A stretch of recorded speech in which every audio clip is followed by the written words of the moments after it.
Pertanyaan selanjutnya dari Roger TC Engka. Selamat malam, pertanyaannya. Setelah 10 hukum diturunkan, ada dilarang membunuh. Mengapa penaklukan daerah-daerah oleh raja-raja Israel, Tuhan menyuruh membunuh lawan-lawan mereka?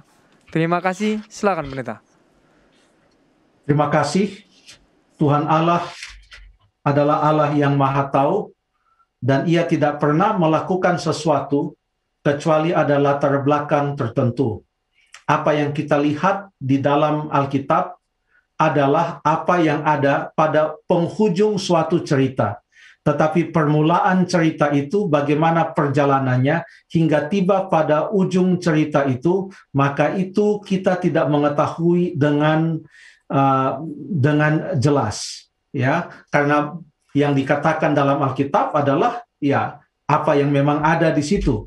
Kita beri saja suatu contoh bahwa ternyata Allah juga mempunyai perjanjian dengan bangsa-bangsa yang lain, ya, dengan bangsa-bangsa yang lain. Pertanyaan ini kan mengenai menaklukkan daerah-daerah oleh raja-raja Israel. Coba kita baca dalam Amos 3 ayat yang ketiga. Berjalankah dua orang bersama-sama jika mereka belum berjanji? Ya. Mengaumkah seekor singa di hutan apabila tidak mendapat mangsa? Bersuarakah singa muda dari sarangnya jika belum menangkap apa-apa? Jadi di sini ada hukum sebab akibat yang disampaikan di sini, bahwa sesuatu itu terjadi oleh sebab ada suatu latar belakang dan Allah yang mengetahuinya. Cerita-cerita yang disampaikan dalam Alkitab yang kita hanya melihat finalnya. Contohnya, Tuhan Allah memerintahkan orang Israel untuk melenyapkan orang-orang Amalek. Kita tidak tahu cerita perjalanan orang Amalek itu seperti apa. Tetapi Alkitab mengatakan tidak pernah Allah berbuat sesuatu kecuali ada perjanjian yang dilanggar. Apakah memang Allah membuat perjanjian-perjanjian juga dengan daerah-daerah yang lain dalam kadar-kadar tertentu, walaupun perjanjian dengan Israel itu adalah perjanjian yang sungguh istimewa, karena dari situlah akan lahir Sang Juru Selamat. Coba kita baca di dalam Amos, contohnya pasal 1, dalam ayat yang kedua mengatakan, Tuhan mengaum dari Sion dan dari Yerusalem Ia memperdengarkan suaranya. Ya, ayat 3, karena 3 perbuatan jahat Damsyik, bahkan 4, aku tidak akan menarik kembali keputusanku. Siapa ini Damsyik? Ini adalah orang-orang yang ada di Damaskus, orang-orang yang ada di Asyur atau Syria. Inilah Damsyik. Mereka bukan orang Israel. Kalau Allah menghukum mereka, kenapa? Kalau mereka dibinasakan, kenapa? Ternyata ada hal-hal yang sudah disampaikan oleh Allah kepada mereka, tetapi mereka juga langgar. Bukan hanya orang-orang Damsyik saja. Kalau kita baca ayat yang ke-6, karena 3 perbuatan jahat Gaza, bahkan 4, aku tidak akan menarik kembali keputusanku, oleh karena mereka telah mengangkut ke dalam pembuangan suatu bangsa seluruhnya dan diserahkan kepada Edom. Ini berbicara tentang Gaza, lalu ada di sini Asdod, lalu kemudian ada Ekron. Lalu kalau baca ayat yang ke-8 mengatakan, sehingga binasalah sisa-sisa orang Filistin. Orang Filistin, ya, ini adalah musuh bebuyutan waktu itu, adalah merupakan mereka memusuhi orang Israel, dan terjadi peperangan selalu antara orang Filistin waktu itu dengan orang Israel. Ternyata Tuhan Allah juga telah mengatakan firman-Nya kepada mereka, sehingga waktu mereka melanggar itu, Tuhan Allah mengatakan 3 perbuatan jahat, bahkan 4. Artinya, tidak pernah ada tindakan Allah tanpa sebuah suatu sebab. Yang kita miss untuk melihatnya adalah sebabnya apa. Tetapi percayalah, Allah yang Maha Adil, Allah yang Maha Kasih, Ia selalu mempunyai sebab. Kadang-kadang hukuman itu dijalankan melalui orang lain, dan itulah sebabnya kita mendapatkan cerita-cerita seperti itu yang berada di dalam Alkitab. Allah tidak pernah memerintahkan untuk mengambil nyawa seseorang dengan sia-sia tanpa sebab. Itulah yang disebut sebagai pembunuhan. Yang Allah lakukan adalah menghukum orang yang melanggar perjanjiannya dengan Allah. Itu pun sebenarnya Allah itu sangat sabar. Bagaimana kita tahu bahwa Allah itu sangat sabar? Oh, pernah kita baca suatu ayat yang terdapat dalam Wahyu pasal yang kedua. Ini tentang kerajaan Israel waktu itu zaman Ahab, dan Ahab punya istri namanya Izebel, dan dialah yang memimpin menuntun orang Israel sehingga menyembah berhala atau dewa yang namanya adalah Baal.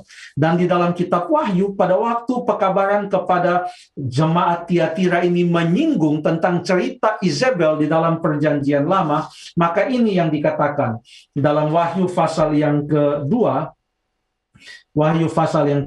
ayat yang ke-21, dan aku telah memberikan dia waktu untuk bertobat, tetapi ia tidak mau bertobat dari jinahnya. Jadi ada waktu. Allah itu panjang sabar. Allah itu sungguh panjang sabar, sungguh luar biasa.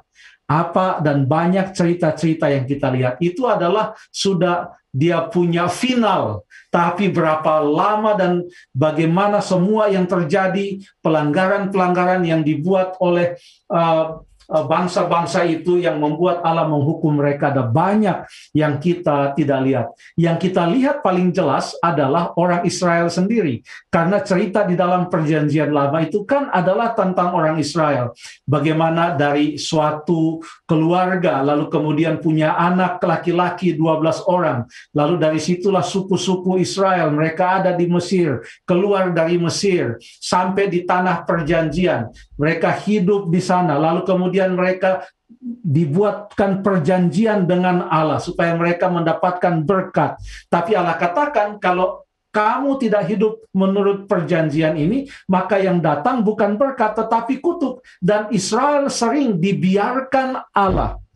Pada waktu peperangan, mereka banyak yang mati binasa pada saat mereka betul-betul sudah melawan dan melanggar perintah Allah. Jadi kita bukan berbicara tentang orang Israel yang membinasakan bangsa lain, tetapi orang Israel sendiri dihukum oleh Allah. Dan untuk orang Israel, ceritanya cukup lengkap. Bagaimana mereka dibawa ke pembuangan, bagaimana mereka kalah dan banyak korban menghadapi bangsa-bangsa lain. Karena ceritanya cukup jelas. Dan sungguh luar biasa kesabaran Allah kepada Israel. Nah, dengan bangsa-bangsa yang lain, kita tidak mempunyai cerita yang selengkap itu yang ditulis dalam Alkitab. Tetapi Allah itu adalah Allah yang maha adil. Apapun yang kita baca, percayalah, Allah yang mengambil keputusan yang tepat, dan dia ambil keputusan itu di dalam kasih dan keadilannya. Terima kasih. Baik, terima kasih Pendeta. Kita lanjut ke pertanyaan berikut. Baik, pertanyaan selanjutnya Pendeta dari Toby Tow. Mau tanya Pak Pendeta, di salah satu literatur tertulis Seventh-day Adventist develop about 200 years after Seventh-day Baptist. Benarkah ini kalau gereja Baptis pelihara Sabat lebih duluan daripada gereja Advent?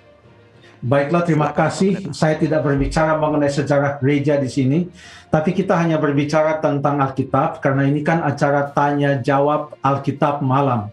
Berbicara tentang memelihara Sabat, sudah ada semenjak zaman Alkitab. Bahkan pada waktu penciptaan, dalam Kejadian pasal yang kedua, ayat yang pertama sampai ayat yang ketiga, setelah Tuhan Allah menyelesaikan segala pekerjaan penciptaan yang telah dibuatnya itu, maka ia berhenti pada hari yang ketujuh dan ia memberkati serta menguduskan hari itu. Atas dasar itulah maka ada perintah yang keempat, ingatlah dan kuduskanlah hari Sabat. Sebelum ada kekristenan yang ada pada saat ini, maka dasarnya adalah Alkitab, dan apa yang diikuti dan dipraktekkan oleh umat Kristen sekarang ini, batu ujiannya atau standarnya adalah Alkitab. Harus sesuai dengan Alkitab. Jadi ini bukan mengenai siapa yang duluan, Tetapi ini mengenai siapa yang mengikuti sepenuhnya apa yang dituliskan dan difirmankan Allah di dalam firman Tuhan. Terima kasih.